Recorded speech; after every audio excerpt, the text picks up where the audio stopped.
Macky bi ko Abdoulaye téléphoné félicité ko dafa xëm Macky dafa xëm. c'est-à-dire. dafa xëm parce que il ne s'attendait pas à ça. xëm naka.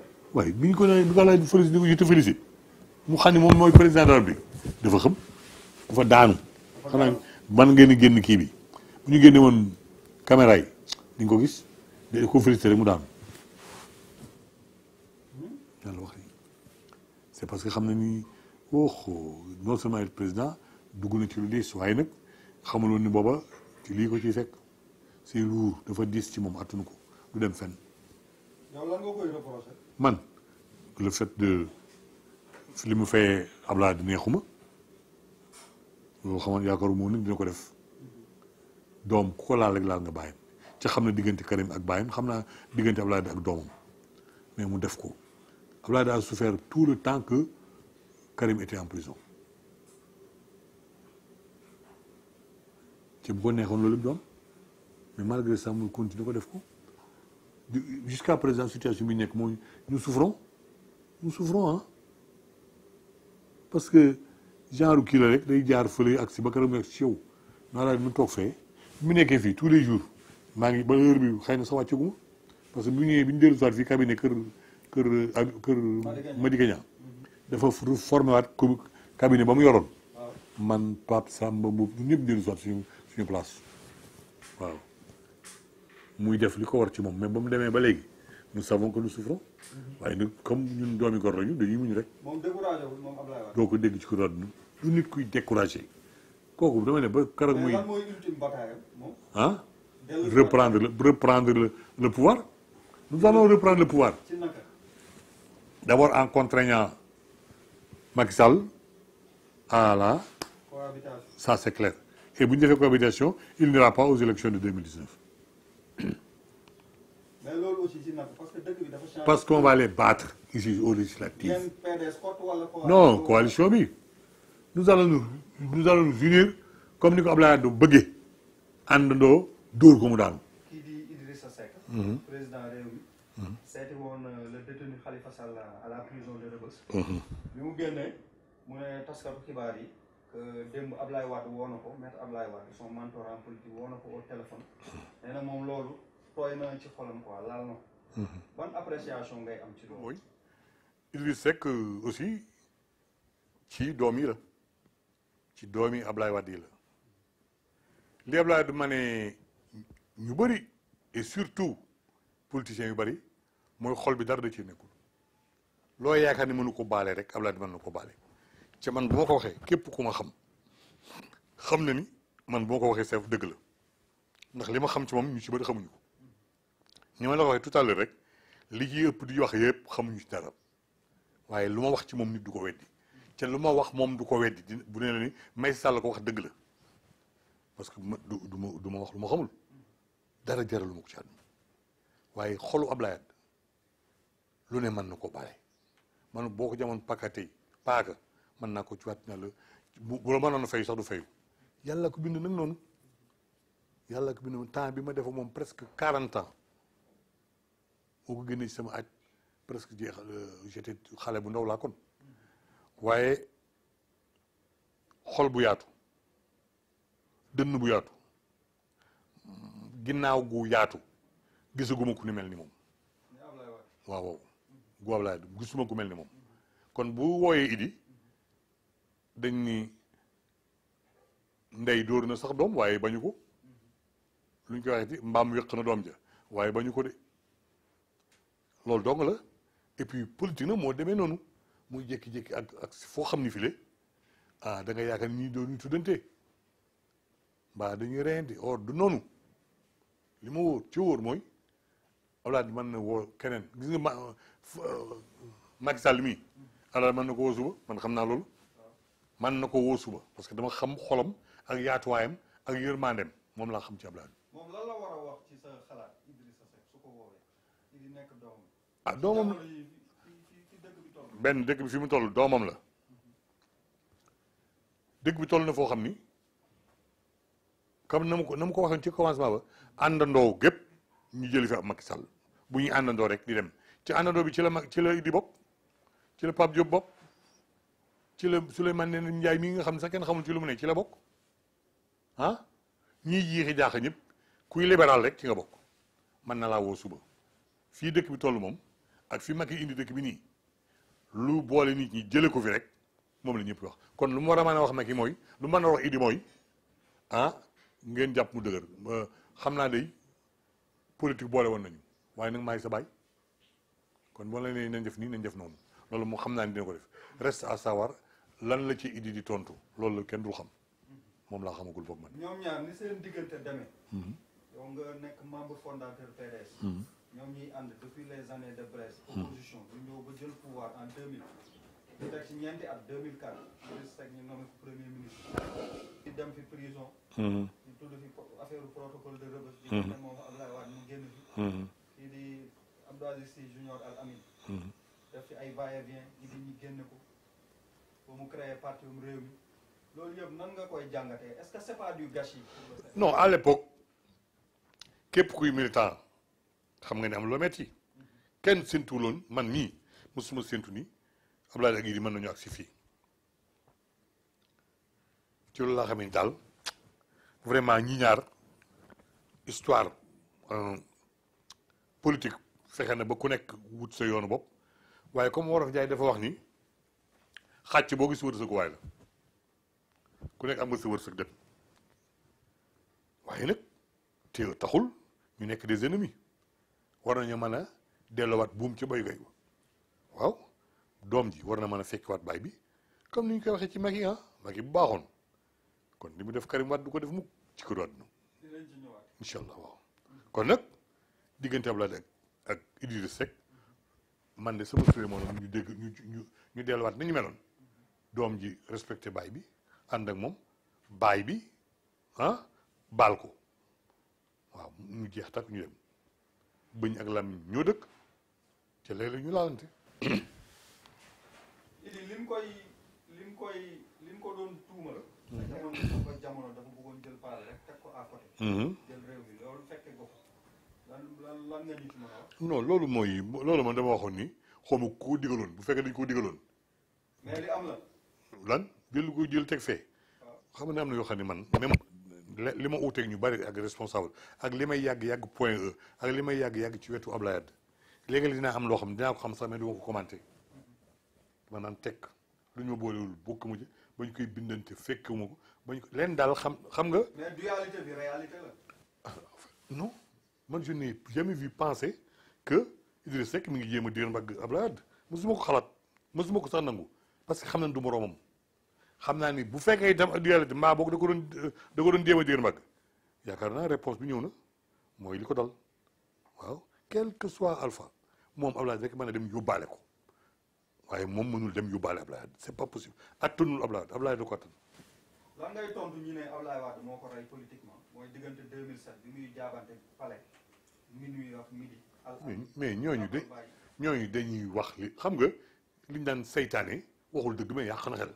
loolu fi nekk rek seytaane ñooy wax lu ne naan moo ko yàq di mi ngi nii dund est-ce que il n'est pas mort politiquement Idi ceux qui pensent qu'il est mort se trompent dañoo juum teewul de ca élection yi ñëw bilaay di nga gis leneen maa la wax lii dégg retouram PDS Manko waat est-ce que c'est du domaine du possible. pourquoi pas képp ku bëggul ñëw ci Manko mais kon li ngay woote lu dëgg ci yow. c'est pas vrai bëggu ab Macky jële fi unité rek mooy tax ñu jële fi Macky unité rek parce que heure bu ñu ko créé une majorité à l'Assemblée rek du dem 2019 du fa dem c'est clair comme l'autre roche. moom Idi est-ce que fekk nga bi muy ñëw PDS. mais bien sûr ku fi ñëw fi ma fekk Idi demal ñi ma limal fi Idi Farba Pape Samba. nan la ñëwee Pape Diop ñoom ñëpp moom ñëwam PDS. ñëw PDS Idi est un enfant presque depuis du parti c'est-à-dire. benn nijaayam bu ñu doon wax Alioune Badara Niang kooku xam nga c'est l'ami intime d'Abdoulaye Wade c'était on l'appelait Tartarin de Tarascon c'était le tout de Maître Wade Alioune Badara Niang il habite là en face de la police Dieuppeul kooku nijaayu Idi la ñi ko gën a dugal ci parti bi boobu mu nekk France di jàng mbaa bokk en tout cas di faisait des commerces il faisait des études sur le commerce, quelque chose, je pense, sur le riz. Parce que mosuma xam exactement qu'est-ce qu'il faisait. Mais dans tous les cas, quand je l'ai vu dans le parti, il était jeune. Je suis plus âgé que lui.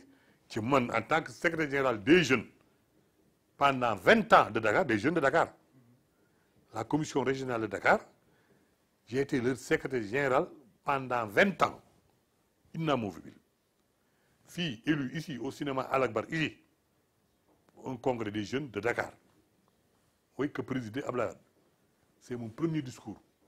Le premier discours que j'ai écrit et corrigé par l'un des anciens du parti, nommé Joseph Ndong, qui fut ministre de la Jeunesse et des Sports. C'est lui qui a corrigé mon premier discours en 1976, ici au cinéma Al-Akbar. Kon, Idi bi muy ñëw fii xale la xëy na bokkuloon ci sama commission régionale ndaxte Singleton la boo xam ni Abdoulaye da ko bëggoon. yaa ngi dégg mais bokkuloon ci c'est comme Ousmane Ngom bien qu'il était aussi moom très jeune mais dafa teel a dem en France parce que Abdoulaye je me rappelle me disait il est de Saint-Louis c'est un étudiant mais dafay dem France jàngi mais nag il est des jeunes vous le prenez parmi les jeunes nii Ousmane Ngom mii tey Ousmane Ngom benn waaw ba mu def France maa ngi koy fàttali ba mu ñëwee alors donc. mais ku ci mel ni dañuy seetlu ne que paa bi da ko teel a taf ci boppam. teel ko nommé directeur de campagne. tout moom lépp. kii bi mu initié fi la célèbre marche bleue ak yooyu. exact anecdote yooyu. oh là là ça m'a rappelé de très belles années. de très beaux jours. non c'est un stratège il dit très intelligent.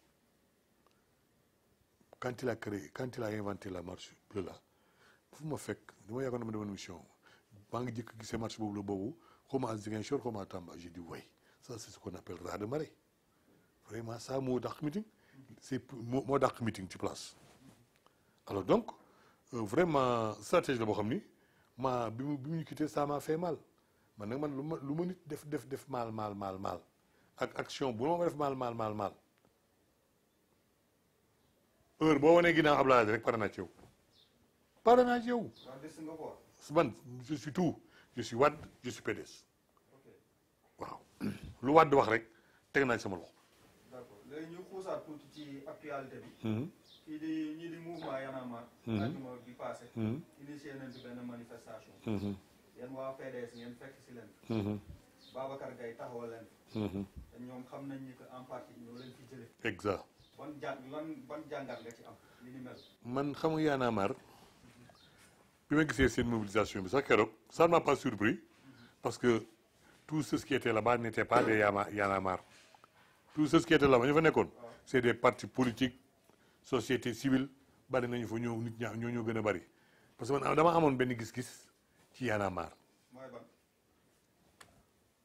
D'abord lorsque Lamine Diack a dit que l'argent sale de Russie lekk nañ ci ñoom itam laa ni ñoom opposition bi ñëpp ci lekk Macky sax lekk na ci on a beau dire que naan xawma nee nañu dernière lettre ñu ne sans Macky c'est faux l'argent là comme dugg na fi Lamine Diack nee na j'ai financé l'opposition li gën a mauvais li tax moo tax ma souhaité ko la prison à vie moom Lamine Diack ak son fils Massata Diack qui ont dit nous avons financé l'opposition pour faire tomber Wade vous vous rendez compte ça me fait très mal pour faire tomber un homme tu utilises de l'argent sale alors j'ai dit que Y'en a marre keroog nit ñi wuyu nañ ko parce que justement ñoom ci ñuy bokk noonu di daan xawma 23 juin ci la ñu bokkoon pour daaneel ñu tey bu ñu demee ba xam ne ñun dañoo daaneeloon ci erreur parce que xam nañ ni ki ñu remplacé du dara loolu la ñuy lay jàngat boobu nga ci am. loolu moom xam naa ko dem naa ba jàngat boo nga xam daal bi ci gën a leer ci jàngat yi mooy xam naa ne bu ñu demee ba gis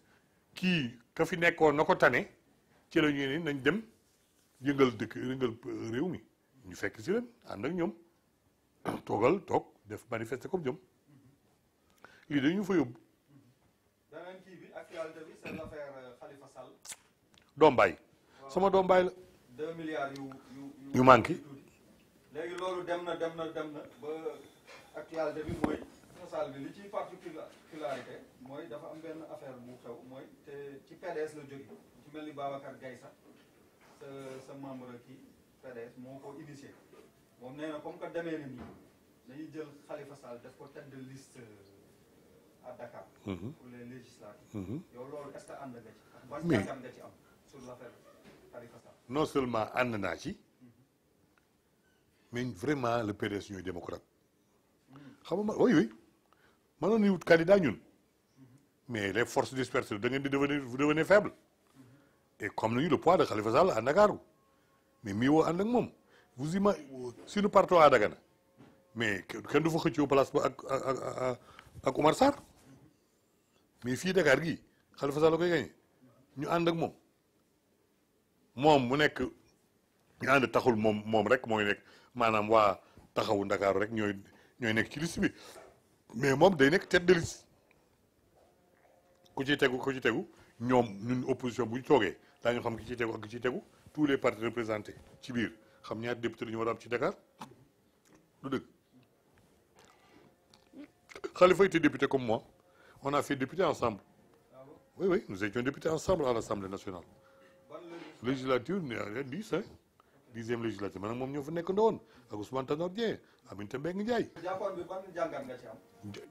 waaye yu jàpp c'est d'abord xam nañu li ñu wax fii Ndakaaru Macky bëgg na ko am après si ci duñ ko ilaa yow mi diini ñun nag léegi nañu arrêté Khalifa Sall jiiñ ko affaire kees googu nga xam ni Mamadou Diop du parti socialiste ba keroog nga ñu ci Pape Diop du PDS ba ci moom mais Pape Diop nit ñi danaan rek pour xaru Tabaski mais loolu mënul ñàkk ci maire yi loolu dong la deful leneen de mais di ay caisse d'avance lan mooy caisse d'avance et puis man bu ma doon nekkaa doon député yi daa def benn loi boo xam dañ naan ni ñuy contrôler caisse d'avance dañ ko contrôler la caisse du président ah oui il faut ñu xam ñaata la ak lu mu ci def oui. mun naa jot na ko léegi ñu ñëwaat ci PDS vraiment ak actualité bi aussi. mooy exclusion kii di Pape Samba Mboup ak Farba Senghor. seen commission de discipline woo leen. dàq leen ñu jël leen ni que dañuy am ay activités parallèles. aux activités du parti. ñu jël seen kàddu di ko waxee koo xam ne du kàddu parti bi. yow seen dàq boobu lan moo si sa jàngat pour des icônes ku ci mel ni Pape Samba Mboup ak Farba Senghor li ñu meloon ak ci PDS ak Ablaye Wade. d'abord damay rectifier du commission de discipline ñoo leen dàq c'est le secrétariat national. Moi, je suis membre de la commission de discipline avec Ablaye Faye. Nous avons fait l'UJT moom itam. Sa maman est la première militante presque de Dakar. Thioumbe Thiam ici à Derklé. Alors donc dàqu Pape Samba ak Farba ba ma ko yëgee laa ne ànduma ci ñu ne ànduma ci. fi ñu toll nii nous devons éviter la division et la soustraction. Nous devons être des additionneurs et des multiplicateurs lii moom ñun loolu mooy suñu warugar kon ànduma ci bu ñu amee ku ñu dàq ay dëmbooj la qui ne se soumet pas à la discipline du parti mais Pape Samba kii au moment où je parle nii maa ak Babacar Gueye ak beaucoup de responsables dans tous les départements woo naa leen pour ñu def une liste envoyé ko Abdoulaye ni ko ñun ñëpp nous souhaitons la réintégration de Farba et de Pape Samba Mboup. Waaw non c'est même pas une pétition c'est-à-dire nous demandons en tant que responsable nous ne sommes pas pour qu'on exclue surtout des icônes comme ñoom ils ne sont pas militants de premier rang il faut pas que les gens se trompent léegi damay ñaan Pape Samba Mboup premier militant yu jàgg yi ni mu fi def mbaa Farba ma leen bu leen juum Pape Samba 88 la ñëw ci parti bii Farba 91 la ñëw ci parti bii seulement seen fidélité ak seen gëm-gëm moo tax bëgg bu ñu dàq leen ils sont fidèles à Ablaye Wade. mais ñoom fan fóote nañu. ah fóote nañu lu tax.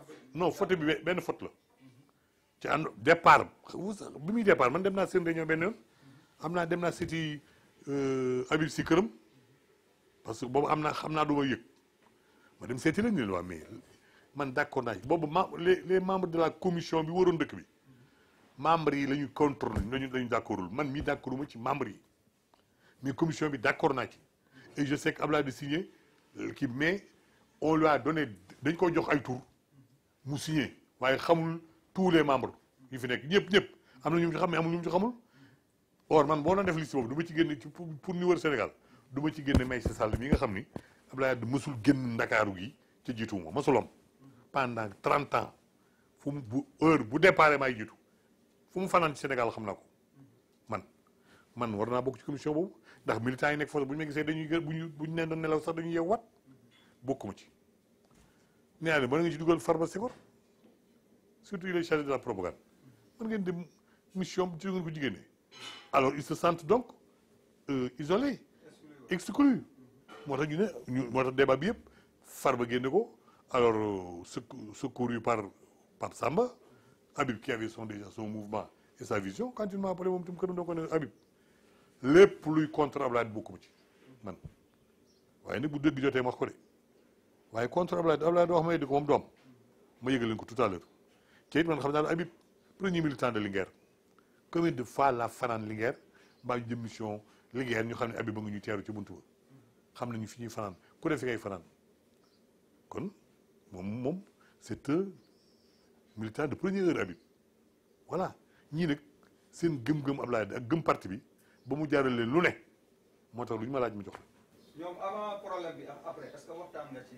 bu ma naa Pape Samba ni ko noppil mu ne ma dootuma wax bàyyi naa ma ne ko joué nous allons faire man ak Babacar Gueye ñëpp ak beaucoup de responsables dans les départements que nous allons faire le tout pour que qu'on vous ramène dans le parti mu ne ma waaw moom Pape Samba Farba rek laa woo wax ko mu ne ma yu man ko noppil mu ne bu ma noppee dee man ko loolu gën ko wax Farba dara du rey noppil mu ne bu ma noppee dee ñoom dañuy yaakaar ne bu ñu dellusee dootuñu tekki dara c'est faux dañuy tekki dara ñun ñu leen gën a woon di doon dugalaat. est-ce que c'est pas la faute à Omar Sarr aussi.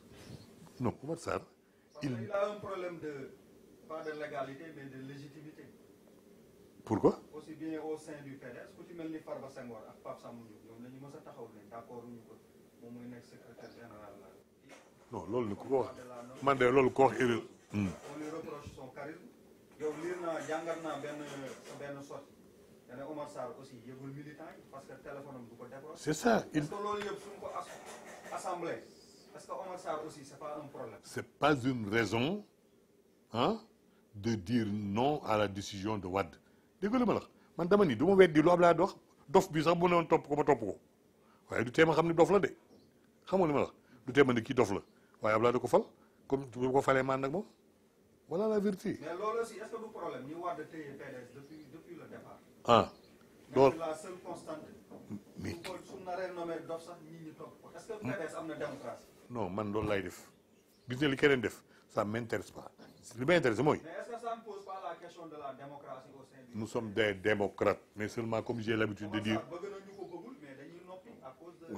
oui mais d'accord mais xam nga démocrate dañ koy diriger. est-ce que c'est pas dépassé cette façon de faire de la politique là. non c'est pas dépassé et puis tant que nous vivrons ça se passera comme ça maa la wax lii kenn mënu ko dindi ci nit ñi am na ñoo xam ne ils ne militent pas par conviction ils ne connaissent même pas ce qu'on appelle idéologie d'un parti am na ñoo xam ne mënuñu la wax que c'est le libéralisme. mais ñii moom ñii comme ni nga ko waxee. Farba Senghor ak Pape Samba Mboup. peut-être qu'ils sont venus après. mais on peut tout leur reprocher mais seen bakkan jaraloon na leen kii. exact ba léegi. il ne faut pas aussi tenir la main à Omar Sarr pour jéem a un peu de diplomatie ak ni mu téye parti. mooy li ma déjà ñu bëri boobu ñu. déjà mooy li ma wax ni la son défaut mooy qu'il ne prend jamais son portable.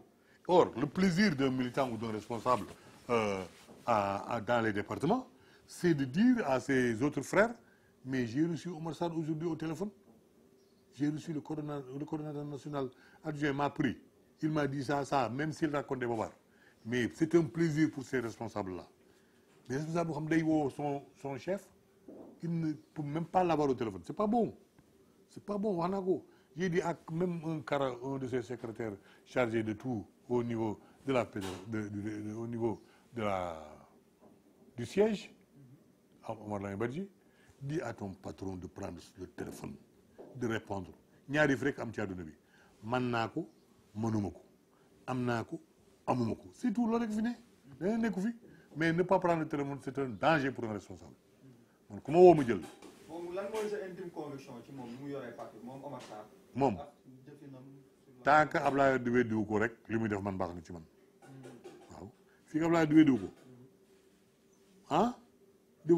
deful ko ay remontrance mbaa mu benn changement non. lu mu def lu tax Ablaye Wade tànn ko tànnul Pape Diop wala keneen. merci beaucoup raison boobu nag moo tax ñu war ko gëm lu tax ñëw ñëpp nekk fi mbaleen fi jël ko am. d'après yow lu tax mu tànn ko tànnul keneen. mais benn li ma la wax ci ñeen li ñëpp am la am il est convaincu, il est sérieux, il est compétent c'est clair xëy na peut-être li ngeen wax ay charisme ak yooyu kooku yàlla koy def ci nit mais il est compétent et il gagne toujours chez lui. à Dagana. oui qu'est-ce que vous voulez. mais amul envergure bi nationale bi. non nit ñi wax loolu man ku Abdoulaye Wade fal rek am nga envergure Abdoulaye Wade.